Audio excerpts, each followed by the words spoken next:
Hello and welcome to the Wild Wonder podcast, where we seek to democratize and demystify holistic wellness practices by speaking with today's leading practitioners around the world. Today we have Thea Wirsching, an evolutionary astrologer that's going to talk to us a little bit about Venus Retrograde, what that means for us, and maybe dispel a little misconception. So welcome, Thea. Thanks for being here. Thank you so much for having me, Kristen. I'm really excited to talk to you. Yeah, so first things first, I don't think I knew what evolutionary astrology was until you mentioned it to me. Could you Yeah. describe for those novices what that might be? Sure. Yeah. I don't think I knew what it was until I started studying with Stephen Forrest. Hmm. So it just kind of happened by accident for me. But yeah, this is the type I've been doing for about, oh my gosh, 20 years now. Wow. I think is when I began my evolutionary training. So essentially, what evolutionary astrology is, we look at the nodes of the moon, and many astrologers, you'll hear people talk about sun, moon, and ascendant, right? That's your Hmm. little cocktail party triad that you need to know about to chat people up. But my bias is that I will look at the south node first. So I think of the south node as kind of who you were in a past life and all the stuff you're bringing into this life. And then the North Node gives us our future direction. So where are we heading? What are we trying to evolve into? Hmm. So the type of clients that I get, they seem to want to know about their soul purpose. Like, what am I doing here? And so the nodes of the moon give us a lot of insight about that. Like what wounds have you brought in from the past life? What gifts Hmm. have you brought in? And what karmic lesson have you not taken yet? And so I think of it like a curriculum. And so the South Node is like, that's your honorary PhD, right? Hmm. So I Yeah. have South Node in Taurus. So it's like I have a PhD in Taurus. It's not possible for me to learn anything more about Taurus. Like I've Okay. done it, I've completed that lesson, but I'm moving into Scorpio. I need to embrace Scorpio. And so the North Node, we call that the dragon's mouth. Hmm. So it's the nature of what we need to eat. I need to eat Scorpio stuff in this lifetime, and hence I am the Pluto babe, right? That was part of that transition. Like, okay, let's just embrace the Pluto, Scorpio quality of my North Node. So So you're yeah. just you're kind of trying to invoke like a self-fulfilling prophecy, right? Like kind of like put that out there for yourself so you can more embody it. Yeah, it's a tricky thing with astrology because, definitely as an evolutionary astrologer, we don't want to be fatalistic. It's like we don't want to tell people what to do. Mm-hmm. But I think that's kind of the beauty of astrology is that if you work with the imagery of the symbols, it can be very empowering. And what I really like about the evolutionary system is that a lot of astrology that you read online, it will Hmm. say, this placement means you are like this. It's Right. very flat and descriptive. Hmm. And with evolutionary, the principle is that you can grow into any of these placements. So it doesn't just like happen to you. It's not like, oh, you're a Leo. That means you're full of courage and confidence and you love to perform. Any individual Leo might have to really practice that, Hmm. and develop that and evolve into that. So I like that evolutionary astrology is an archetype of growth and development. So it's not Hmm. flat. It's like you can Right. always, do all of your different placements more and better and like heal the Hmm. bad stuff and embrace the good stuff. How has that helped you in your personal life? Oh my gosh, loads, loads and loads. I think just because I grew up with a lot of abuse, and so Mm-hmm. there's that question of like, why? Why did this happen to me? It's not fair. It's like, Hmm. why did I start out life with this limitation? So just understanding my karmic purpose helped me let go of a lot of that angst and resentment and just, kind of think of myself as being more on a cosmic journey and that it was important for my edification. And that is, it's just a nice belief to lean on when I feel like, Hmm. damn it, like trauma is holding me back again. Like I can't do all the things that everyone else does because, Right. the limitation of trauma. So it's helpful to believe that again, I'm Hmm. on this cosmic evolutionary journey. And your clients are also on the same kind of journey, and you said they want to know about their soul's purpose. Can you give an example of like the kind of client that would come to you What makes them like want to do evolutionary astrology? It's so interesting. So to go back to this name, my business name, the Pluto Babe, it's kind of funny. It's like I'm a feminist. Am I gonna call myself a babe, right? Um, just how that came about. But I found that when I put that marketing out there, when I really led with Pluto, I was attracting clients who really wanted to do deep soul work, and that has to do with shadow integration. So I tend to attract clients who have had some pretty harrowing experiences, like some pretty plutonic experiences. So Pluto represents the shadow and can represent trauma in the natal chart. And I'm able to say, like, there is a light at the end of the tunnel, right? It's not like you're bad and you deserve this. And I think that that's what happens when we do go through these more hellish experiences, in the menu of what's possible to experience in human life. Like if that happens to us, it's like, oh, did I attract that? Like we tend to shame and blame ourselves. So it's just a way of working with that heavy energy as this kind of potent alchemical, like transformative stuff instead of just the shame and blame. Yeah, and also some of the new agey like literature around doesn't help either. I think when we're trying to heal from trauma and like the idea that maybe you brought this upon yourself and if you worked hard enough, this wouldn't bother you anymore. I think it's a little limiting and destructive. I agree with you there. It's such a big topic, and it's a fine line. It's really a fine line, because yeah, we never want to blame anyone for the things that have happened to them, and yet when you're able to take responsibility and say, okay, this did happen to me, and it's part of my evolutionary journey, that can be empowering as well. So it's sort of I guess I'm speaking now as a practitioner. Whereas like some people, like they're just ready to own it all. Like I manifested this whole life and so I'm ready to just like take ownership of that. And other people have really been like kind of unfairly shamed and blamed for things that, they were just victims. Victims are real. And I really don't like how New Age culture tries to take that away. It's like victimhood is a real thing. It's not a state of mind. We get victimized all the time, whether it's identity theft online or something. It's just, it's a real thing. It's not something you manifested with your brain. So. That reminds me of a saying. How much do you agree with the saying, it's not your fault, but it is your responsibility? 100%. Yeah, that really captures the nuance of what I'm trying to bring out. And you raised another really good point too, which is this idea of using astrology for trauma healing. Sounds kind of funny because our normal association with astrology is like, ooh, Venus is in Cancer, like we're all feeling emotional or something.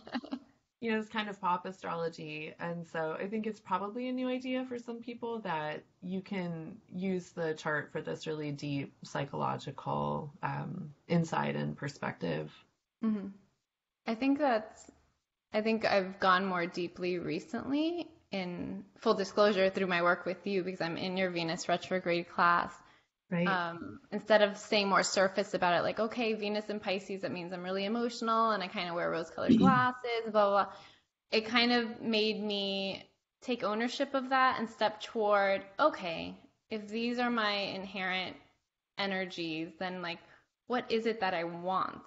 Like, how can I more embody this thing that I already am? Absolutely. Yeah. That is the best way, I think, to use astrology. But of course, I'm biased as an evolutionary astrologer. But yeah, I think all the planets are these rich archetypes, and I was just on the phone with a client, like just before recording this, and she was like, well, I thought this placement was good.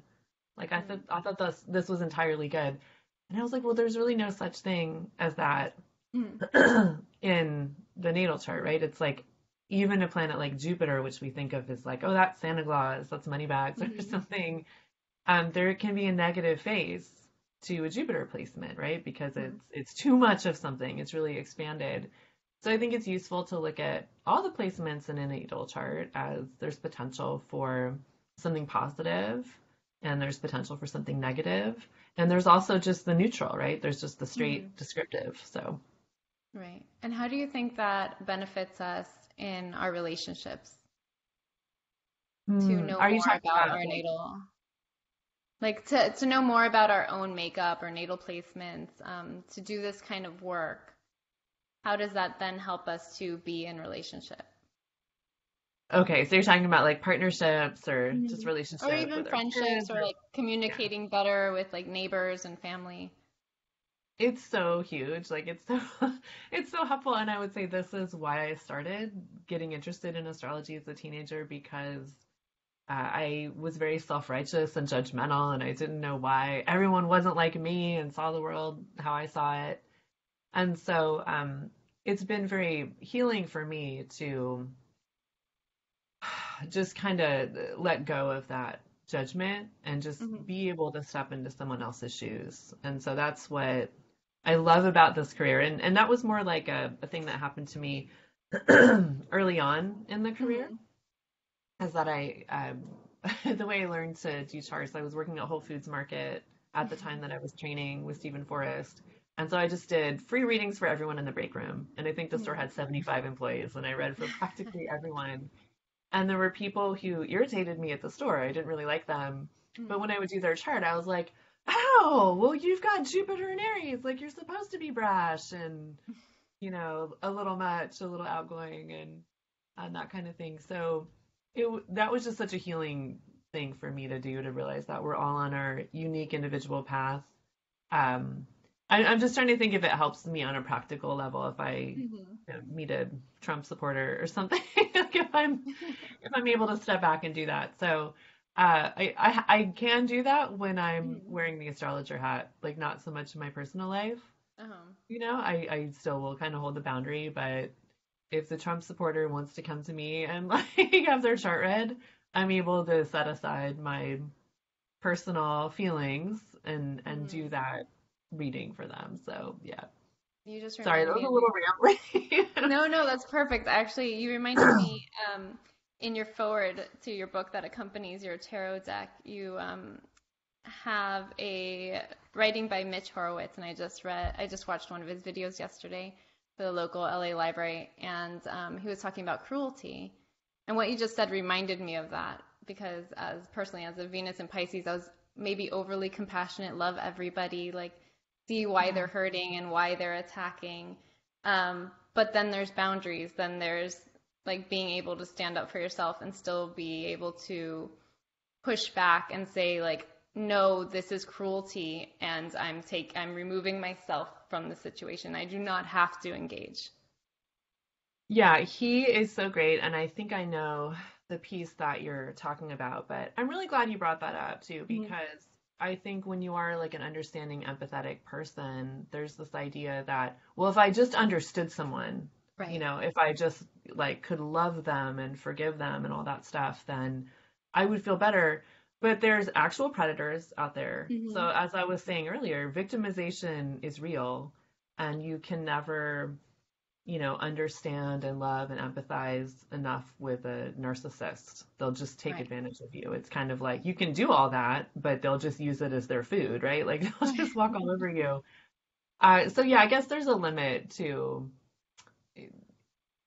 astrology can help you understand the people that you're close to. That's how I think of it, right? But I Hmm. don't Yeah. necessarily need to understand and empathize with the whole world. But if I'm having Right. an issue with my husband, like he loves to bring up how he has an Aries moon and that's just how he is, it's like, and I'll be like, damn it, you have a point. Okay, like this is just who you are. So, yeah. Right.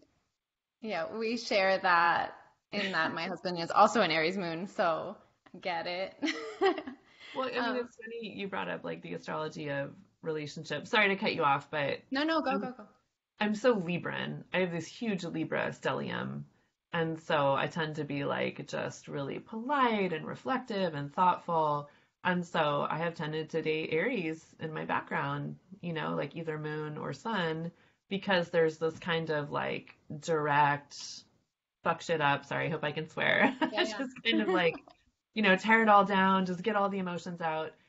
And that's good for me, to kind of like break up that like constant thoughtfulness and reflectiveness. It's a good balance. And so, like another principle that I love about astrology is that we can't be all the things. Like no one chart is ever going to be all the things. And Right. so we need other people to sort of balance us out and provide those qualities that we don't have ourselves. And be our mirror too. I think a lot of like my self acceptance through astrology came from just like recognizing other people's as mirrors to Mm, myself. absolutely. Yeah. So that segues perfectly to Venus retrograde, where we're in right now.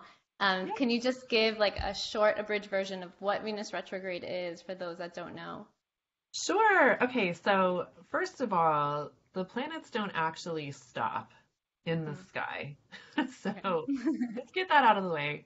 But from our perspective, they do. So from our Mm, perspective, Venus appears to stop and then back up over the ground that she's just covered. And so, my bias as an evolutionary astrologer, like, I'm not watching the planets change every day. I would find that exhausting. Like, I am certainly not checking, like, what's the moon doing every day? I tend to look at these slower moving cycles. And so, Venus moves pretty quickly. She moves through the entire zodiac in less than a year. And so, I don't tend to pay a lot of attention to that planet as a transiting planet, except when she's retrograde, then she's hanging out in the same spot for a long time. So we tend to really like get attuned to Venus issues when Venus mm, is retrograde. I don't think it's always negative. And so I started teaching these Venus retrograde classes because I noticed that I always had an awesome time during Venus retrograde. I'm like, oh, I'm pulling out like my old crafts. I'm listening to music I love. Like I'm finding old clothes that I used to wear. And so the stereotype, the kind of like the pop astrology stereotype is that under Venus retrograde, we'll phone up our ex-boyfriend, you know? Or they'll jump out of the closet or something. Yeah. Right. Yeah, like our lost loves will come back to haunt us in some Mm, way. Um, or yeah, we'll be dealing with some painful self-esteem issues that can come up because Venus is a planet that rules self-esteem. So I think of it as Venus is sweetness. So wherever we like to experience sweetness, and for some people that could be working out, that could be like their self-care. For other mm, people it might be hanging out with their best friend. It's like wherever we find this like sweet, leisure activity, something usually goes awry with it during a Venus retrograde. mm, So, for example, in this one that we're currently in, I lost my sense of taste and smell for like 3 weeks. And I don't think I had COVID because I took some tests and it came up mm, negative. It was just a cold.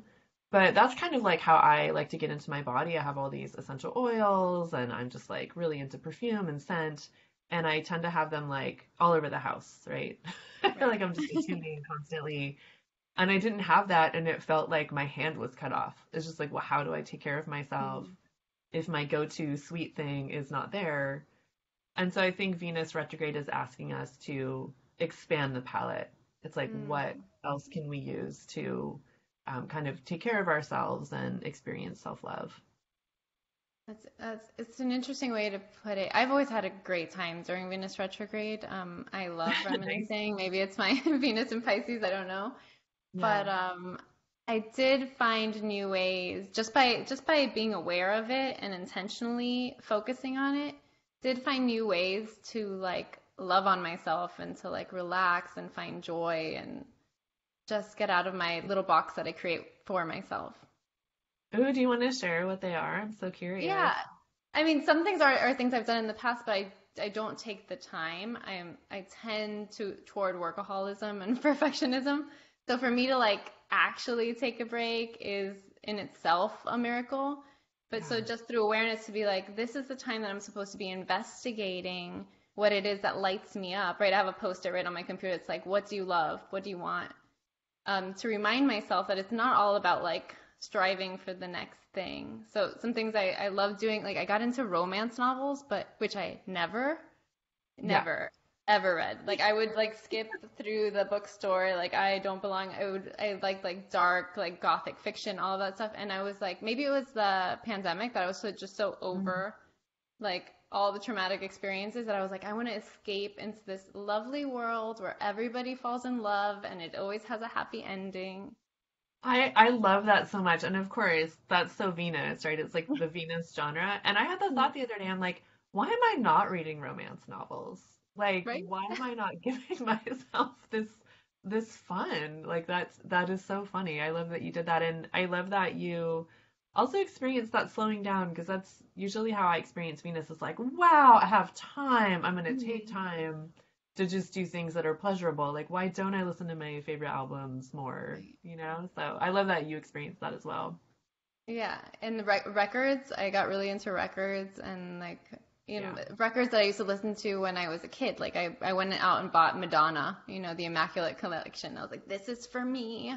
Excellent. Yeah. And so Venus is the ruler of music. Just throw that out there. That's why, it tends to take that form of, music, artistic activity, and leisure. Venus is the ruler of leisure. But you also mentioned that it could also bring up feelings of like challenges we have around self-esteem. How Yeah. would that show up during this time? Sure. Well, so Venus is pretty implicated with gender, I would say. Even though now in our cultural moment we're kind of like exploding the whole idea of gender. Hmm. Traditionally, Venus is associated with women, and I think that most women walking around our culture today feel like they're supposed to be objects of beauty. Hmm. And I'm so happy that in my lifetime this is changing, right? Like Yeah, there's just so much movement around yeah. this. Like we don't have to do this anymore. Even kind of going back to when I was a teenager, I was in Riot Girl, right? And we were Hmm. rebelling against that pressure. So what can often happen in Venus retrograde is that if we're getting all our joy and our sense of self-worth, how we look, Hmm. maybe under Venus retrograde, we get a cold sore. That's like my favorite example Oh. because it's hard to feel, attractive and alluring if you have a cold Hmm. sore. And you also can't kiss anyone, so you can't have that connection to your sweetie. And so a lot of women also derive their meaning and their self-worth from their partners. Hmm. And so I think that's kind of like the two most common things that come up during Venus retrograde, that for some reason we're not able to feel good about how we look. Hmm. And for some reason, like things are rough with our sweetie, we're kind of fighting with our partner, or, I noticed a communication breakdown with my husband and I during Venus retrograde. So yeah, so like what I try to do in the classes is just broaden out this idea of self-worth to get it beyond how we look, because for Right. many women that's kind of like they think that's everything. They think Hmm. the totality of their self-worth is that mirror image, but it's actually all of these other things, right? So and I mean that's partly from my background as well. I had pretty severe eating disorders and body image dysmorphia. And so I did a lot of work around, okay, like, what if I'm not sourcing all my value from how I Hmm. look? What would my life be like? But it was a whole era for us because I believe we're the same generation because it was the era of like the heroin chic and like so on top of like deriving our self-worth from the outside, we were also told what was desirable was an emaciated person, right? That Yeah. many of us couldn't achieve, right? Yeah, I think still in our culture, I mean, I agree with you 100% Mm. because it was like the age of the supermodel Mm. celebrity. So that was Right. my goal. But I think still like the people we love to promote as celebrities, they're young, they tend to be like Yeah. teen women or like very, very young women in their 20s. And they tend to be made up in this way that it's just not realistic, right? It's like heavily doctored and like the Mm. makeup and the lighting and um so I don't know about you, but I did not grow up with other role models. It was Oh. like that's why I wanted to be a fashion model, was because that's all I was shown. It's like this is Mm. what these are the women that culture pays attention to. And Right. so I think it's important to just sort of like have those other role models of many different ages and talents aside from, hey, she looks great, right? Right. Yeah. I see, I know the change hasn't happened yet, but I'm grateful that it's happening. I Mm. particularly love this younger generation that's kind of like blown up this idea of gender and what is attractive. I just, I have hope, is what I'm saying. They might save us. I'm so glad for that. I'm so glad you see that because you have daughters, right? I have a daughter, Yeah. yeah. You have a daughter. Yeah, I Mhm. I remember like when I found out I was having a son, I was just like, whew, there's like so many things I don't have to deal with because I would not know what to teach a daughter in this age, right? There's just like so many Tough. conflicting ideas. Yeah. It's tough, and they're I don't know if it's just being an adult now and then looking at the younger generation. Probably my mom went through the same thing, but they just seem to be growing up so fast. I know it's something probably my mom said all the time, like they're growing up so fast, but they Yeah. really are in a way, with the advent of social media and YouTube and all this stuff, they're seeing children their age, acting like adults. Yeah, it's so tough. We've really kept my son very sheltered. So he's 7. So far, I Hmm. don't think he's too aware of the larger reality of social media. So like as Hmm. long as we can feasibly get away with like not Yeah. sharing that with him, we're gonna do that. So Yeah, I'm in the same boat, but then, they have friends and stuff that have their own like YouTube channel and you're like, what? yeah, no, absolutely, absolutely. Really tough. But circling back. Yeah. Um, so there is a sense, I'm looking at your card from your deck, the American Renaissance Tarot here. Yeah. Um, and you've chosen Edgar Allan Poe for the Two of Swords. Mhm. And you said to me that you relate that to Venus retrograde. Can you tell me why you made that choice? Sure, yeah. Is it okay for me to introduce the project a little bit? Yes, please, please. Okay, so Yeah. I think I mentioned to you, when we first started Hmm. communicating about that, I sort of have two personalities. So I have the Gemini rising, okay? So I have like these two sides. So this healer, astrologer part of me that we've been engaging, it's very soft, I feel like, it's like very empathetic and spiritual. And then this tarot deck I made, it's actually just like pretty brainy, and it's based on my PhD in English, which was also about the history of the occult in America. So the tarot deck is like a little darker. Like I'm noticing that now using it, I'm like, oh, like this is it's heavy stuff, right? It's this kind of like more intellectual expression. Anyway, sword suit, like sword suit is where all the troubles happen. So if you know the tarot, even like talking about the Rider-Waite Smith, it's like all those swords cards are pretty heavy. And so we used Edgar Allan Poe stories and poems for all of the swords cards in my deck because it's based on American writers. Mm. And the Two of Swords is interesting. So I used this poem Ulalume, which is my Mm. favorite Edgar Allan Poe poem. And in this poem, the speaker is wandering in a wood on Halloween night, and he's guided by Psyche, so it's sort of like his muse or his Mm. spirit guide. He's guided by Psyche to the tomb of his lost love. And he says that they had buried his lost love Ulalume there 1 year prior. And so I associate that with Venus retrograde because it's very similar to that stereotype that we were talking about. It's like, oh, Venus is backing up, so we're going to revisit these lost loves. And then what's really funny about this actually happened after I wrote the manuscript and like I Mm. wrote the chapter for that card. I was researching the poem and I just wanted to share it for Venus retrograde. And I was like, wait a minute, I think Poe is actually talking about the visual phenomena of Venus retrograde because in the poem Ulalume, which is beautiful, he's following a star. Mm. And he's following the star Astarte, so it's Venus as the morning star, and then Psyche is, his guide hanging out with him. It's like, no, don't follow that star. I don't trust her. And it does turn out like she leads him to something really upsetting and negative, right? Mm. So when I researched it, I realized that in the month that he wrote the poem, which I think is October 1847, if I'm remembering correctly, Mm. Venus was actually retrograde when he Oh. wrote the poem, and I was just so blown away by that. And Do Poe you think was he knew that or he kind of like intuited that? I think he knew that because Mm. he was an amateur astronomer, Mm. and so one of the last books that Poe wrote was about the history of the universe and has a lot to do with astronomy and him putting this kind of spiritual read on the development of the universe. So he kind of predicts the Big Bang Theory, weirdly. Mm. Yeah, so this is kind of like the whole occult piece, looking Mm-hmm. at those contributions to occult America.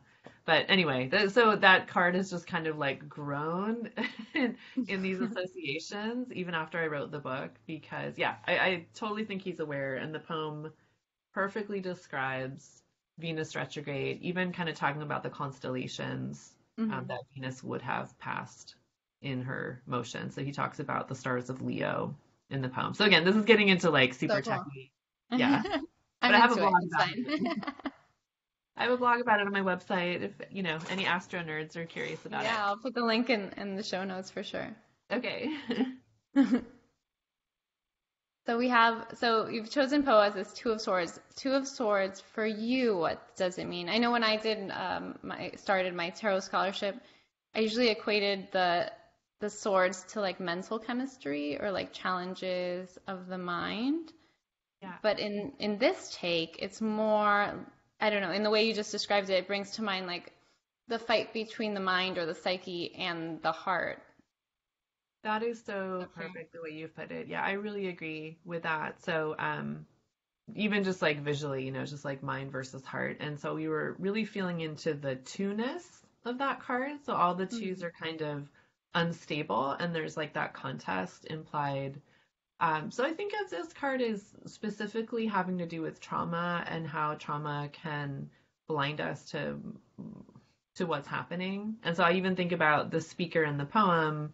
It's like he has no awareness that he's walking straight to his wife's grave. And so I think of, the ways that we can get kind of frozen or shut down, or numb, Mm-hmm. and we're not able to move because we have this trauma.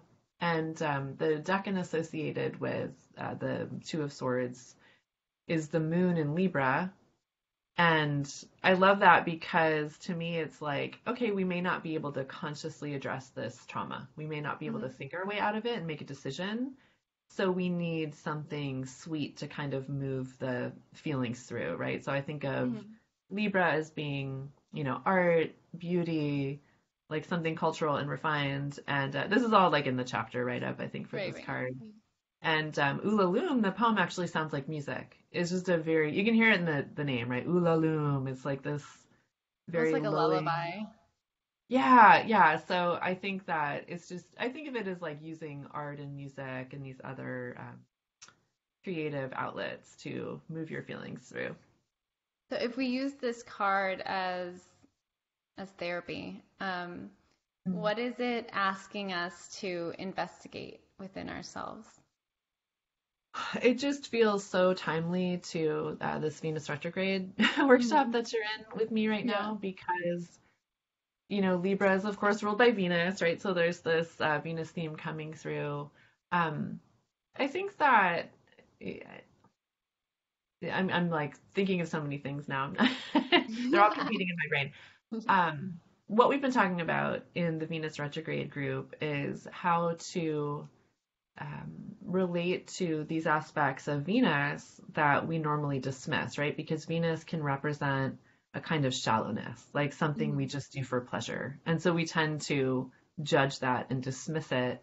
But actually, when we are tuned in to the things Mhm. that we love, we're much better able to move through things that are difficult, right? So it's Yes. like if you're giving yourself all the comforts and joys and like simple things that make you happy, like reading the romance novel or whatever, your body gets into a happier state, right? Like your Mhm. body will feel very uplifted, you'll feel very seen and supported, and so then it is easier to kind of face those more difficult things. So I think that's the higher message of this card, which, admittedly looks a little creepy. I will acknowledge that. I love creepy. Yeah, me too. But Me too. but it did make me think of like I used to remind myself in times of grief that it's not all grief. Like there are moments of joy within the grief. When a person is experiencing grief, there are moments where you could still find love, you could still find some sense of connection. It's not a complete shutdown, or it doesn't have to be. Yeah, it reminds me a lot of this workshop, which we've combined with somatic experiencing. So I'm working with a co-facilitator, Kelly Goodell, and I'm just kind of echoing some things she said because I'm not Hmm. a somatic experience practitioner. But, you know, when we are dealing with those heavy things, to just have these resources Hmm. in our body and also just in our space, you know. So if I could look around and just see all my resources, like I've been touching rocks the whole time that we're Right. talking because like that's very comforting to me. It gives my fingers something to do.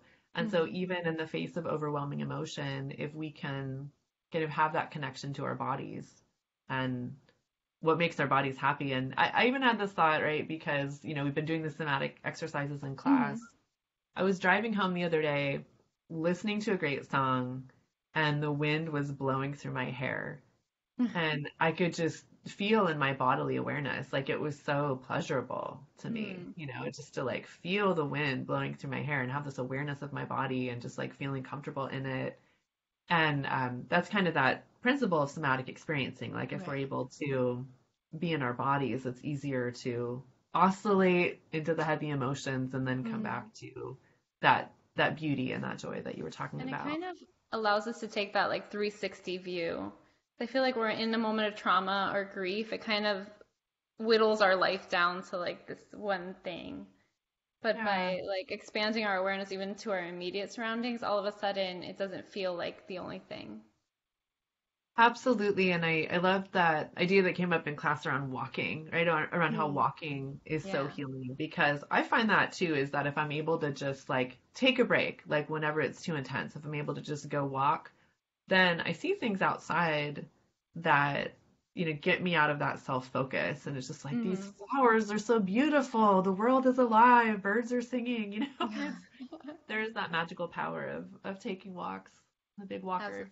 I try to remind myself of that every day because, as you know, as a writer, you can very much be in your head and like trapped in a room for 8 to 10 hours and not even realize there's a world out there. Yeah. And then walking is so healing. You're like, there's life happening all around.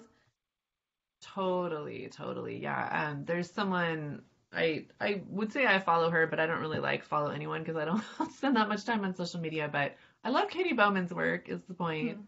Hmm. Because she talks about how movement is really nutrition. You know, it's Hmm. kind of like this missing ingredient in our lives. And I just think about how people navigated the world 100 years ago and more, and they were probably walking for 2 to 3 hours a day. Like there was no other way to do things, like to do all your Right. chores, you know, get the water from the well or like walk into town, you know. Um, I just wonder about that and like our current very high rates of, you know, anxiety, depression, Hmm. mental illness. You know, does that have to do with just not like seeing the world? Yeah, I realized that I didn't even have to go too far, but I realized that most of the world still lives that way. Yeah, When I went to college in Spain, I didn't have a car, yeah, and I would walk to school. And I got back to Miami and I was like, "Oh, I walked to school and it was like a mile and a half. It wasn't that far, a mile and a half, 2 miles." But I wouldn't walk to my friend's house in Miami that was probably less distance. It just never occurred to me that I could just walk there instead of getting in my car and driving there.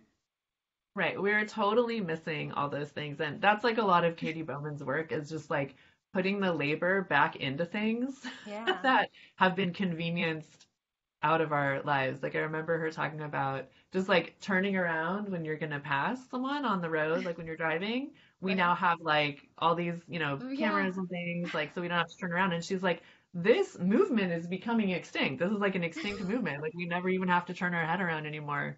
So it's just it's so interesting to me. It's wild. That reminds me of a talk I went to see Elizabeth Gilbert years ago, and she Mhm. talks about how now we walk around as if we were just a brain on a stick. Yeah. Like we don't even think of anything from here down anymore. We're missing just so much of life, it feels like. You know, there's just this like rich vocabulary in the body that Hmm. like we're starved. We're not getting that medicine. Yeah, which is why I started the podcast about a year ago, a little over a year. And it was Mm. because I felt like we were just in like the middle of the pandemic. We didn't know what was going to happen. Yeah. And I felt like a lot of people didn't have tools or rituals around what to do. Like, and I was teaching yoga at the time. I was like, and if they can't move their bodies, then what? Like, Mm-hmm. so I wanted to be able to share different types of rituals and different practices that people could do at any time. Yeah. So that's part of the podcast too. I'm wondering if you have a practice that someone can do during Venus retrograde or really any time where they can get in touch with their sense of self-love and acceptance. Sure. Yeah. So I think of this as the Venus hand mirror ritual, which it's really just a set of practices. And so the symbol or the glyph for Venus in astrology, it's a circle on top of a cross. So it actually looks like a hand mirror. So I think these are particularly good for connecting with your natal Venus, which is your source of joy. So I'm just going to give some exercises that I ask people in the class to do. So one thing you can do is make an image collage of your three style icons. And it sounds silly, right? But it's like we're trying to get into that Venus, like, what is your taste? By the You way, know, that was my favorite exercise. I loved it. it's so rich, right? It really yields so much. And so what I've noticed, when people in the class have done this, is that people are picking these, actors or icons, artists that look like them or reflect them in some way. And I think this is just such a healthy self-esteem thing, right? Yeah. That we tend to notice or be attracted to people who reflect us in some way. And so that's the first part of the exercise is to do the collage. Mhm. And then I've also had people do a similar thing, like make a visual collage. You can do it on your desktop or like actually cut stuff out if you want. But your favorite paintings, Mhm. and like surround yourself with like your favorite artistic expressions. And then I have people share their favorite song. And so in this context, I would say, listen to your favorite song, listen to your three favorite songs if you have time. And then the meditation here is just to reflect on how you feel. And, in my workshops, you do this over, a couple of weeks or a couple of days. Mhm. So for the personal Venus intensive here, take however much time you want with this, right? You could do that over 3 days. But then just look at how you feel. And Venus has this very like local, intimate quality. It's like accessible love. Um, so other types of love are more cosmic love, like Neptune is more cosmic love, but Venus is the thing that feels available. It's like our best friend, or our neighbor or something. Um, and I notice that when I surround myself with things that reflect me and feel like me, I feel safer. I feel kind of like a teenager. I don't know Yeah, if that's like the totally. age Yeah. where you're like, Yeah. it's about my likes and my taste and I have to Yeah. assert myself, right?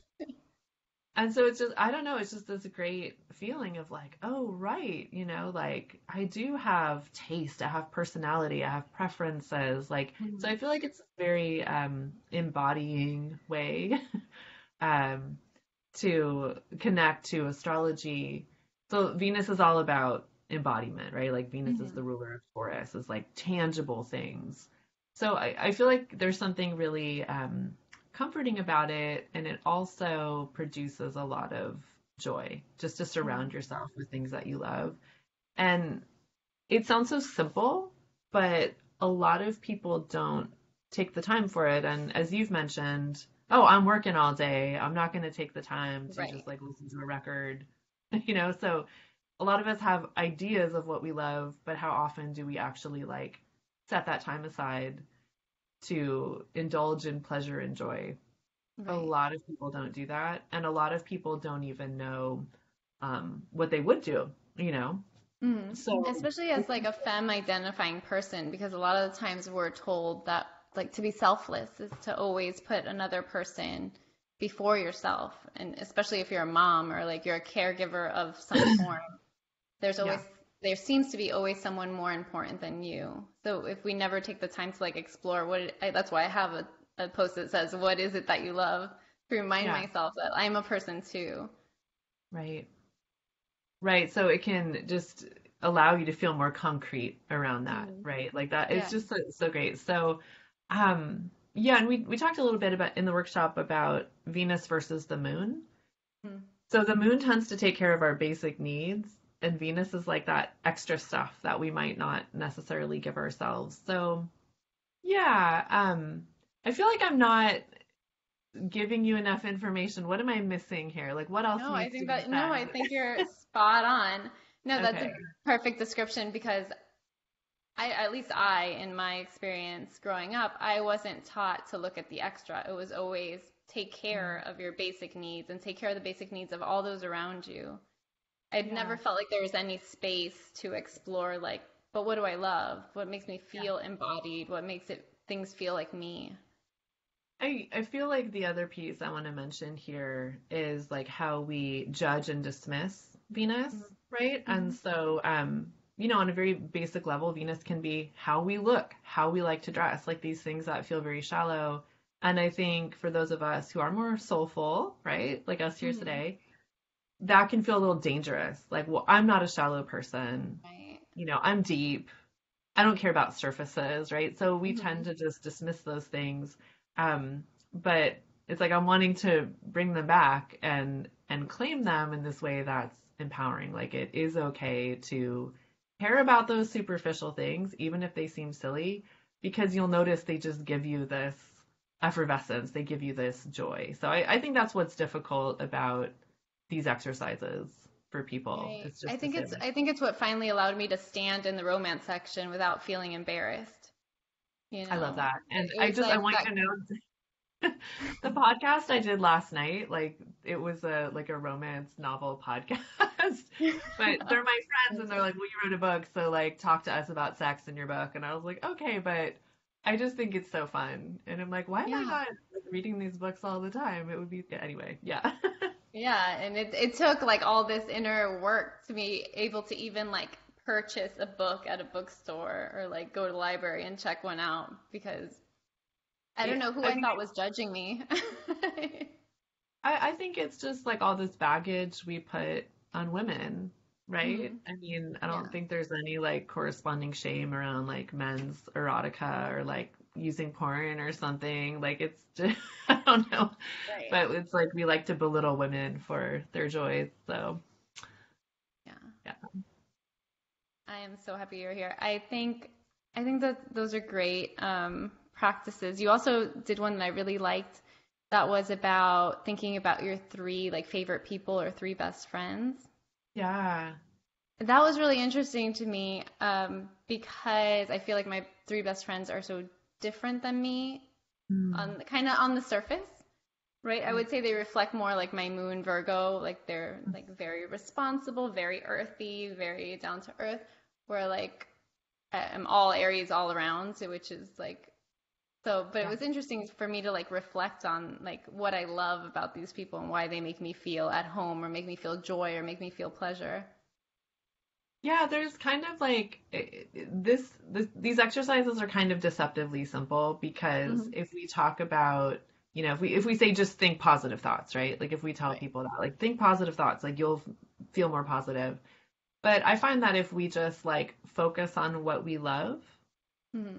it uplifts our spirits, right? There can be this whole emotional transformation. So for me, just thinking about my three best friends Hmm. like that puts me in a great mood. I'm like, I Right. love these people. Like I'm focused on this positive thing. And again, the principle here is to use that hand mirror. So it's like, well, what do these people reflect about me? It's like, okay, Hmm. they might balance me out. They might have these opposite qualities, but what do we have in common? And Hmm. that's always been so great to see. Like I can think of my best friend right now. She's a meditation teacher, Hmm. and I love how thoughtful she is. Hmm. And so we'll just have like these long conversations where we're just like talking about consciousness and I'm like, oh, well, I have that too. I like that about her, but we Hmm. engage in that activity together. So it's allowing me to see like a facet that I have and use that hand mirror. Yeah, So I think it also helped me to like reinforce or acknowledge my own values because what makes me friends with these three women are because we share deeply held core beliefs. thank you so much for bringing that up because another rulership of Venus is values. Like, Hmm. and surprisingly, right? It makes a Yeah. big difference in terms of like what we do for work and who we have for friends. Like values define so much of who we are, and that's connected to the self-esteem piece because we Hmm. tend to like ourselves or not like ourselves based on our value. It's like, are we living up to our own values? So Right. that's a rich place to think about as well, right? It's like, how do your choices in the world reflect your values? So that helps me Yeah. when I'm like, why do I not have $1 million? I'm Yes. like, Yes. oh, because like I have a real value of free time, Yeah. and like having a personal life. I want to spend time with my kid. Like that's a strong value of mine. So it's like I put less focus on Mm. being affluent, right? Right. And it also helps me reinforce my values in terms of the things that our society does not value or seems not to value, right? Like, Yeah. I believe in art for art's sake. I think art it has an inherent value, but that's not what our society tells us. But if Yeah. I hold strong to that value, then it's valuable for me, and that can be enough.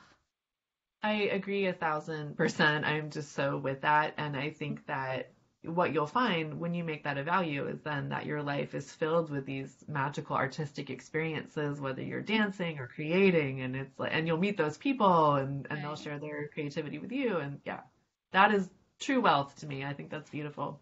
Agreed. Versus, I remember in like my mid to late 20s where I would like take on society's values and I tried to like achieve at a high level at a career and take those jobs that were important and like make all the money and have the home. And I couldn't have been more depressed in my entire life. For sure. Yeah. This is just what I love about astrology in general because it allows me to kind of talk back to the culture, like when I'm talking to Hmm. my clients and just kind of unpacking just just capitalist culture and like what it tells us Right. is important is just it's Mm. not true. It's a lie. Yeah. So I love that you brought that up.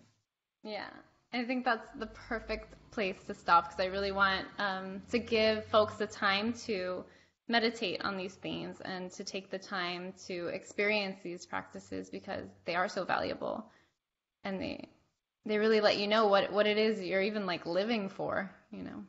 Oh, I love how you've put that. Thank you so much for having me. This was such a beautiful, soulful conversation. I Yeah, enjoy you so much. So thank you. love to. Thank you for coming on. If folks want to find you, where can they go? Sure. So my website is theplutobabe.com. That's the astrology website. And I also have an Instagram. So it's THE_Pluto_babe. And the tarot deck, the American Renaissance Tarot, is pretty widely available on Amazon, but I also have an Instagram where I occasionally post about tarot stuff, and that's at American Tarot. Yeah, so that's how you And can it's find me. beautiful. I'll give my recommendation. I've been slowly working through it, and it's interesting. My lineage, I'm Cuban American. And I recently discovered that my great grandmother was a spiritualist in the occult tradition from France, right? So it's interesting to see the American perspective, right? How that came into the Americas and then into the Caribbean um, from this from this perspective. So I'm like marinating on each page. That is so fascinating. Did you know that the writer Anais Nin was French Yeah, Cuban? Cuban. Yeah. Yeah, yeah. Very And cool. that was my first like deep dive into my Venus placement in Pisces. Yeah. I was always drawn to her work, and I was like, oh, it's because it has all this Piscean imagery and otherworldliness to it. I love that though, like she also, I just, because you mentioned this to me the other day, Hmm. she grew up speaking three languages, so you can see that in her writing. So she's got English, French, and Spanish, and so it's like she's got kind of characteristics of all those languages That's in so. her I didn't work. know about the three languages, but I currently have three languages in my house. My first language, Spanish, English, and Italian. So Nice. we kind Yeah. of have a sea of voices in here. Yeah. Love it. Very cool. We'll talk more about that later. But Yes. for now, thank you so much for being here with me. And I'll see you next time, I guess. I'll see you this weekend. All Yes. Okay. It was my pleasure. Thank you. right. Thanks so much. Bye.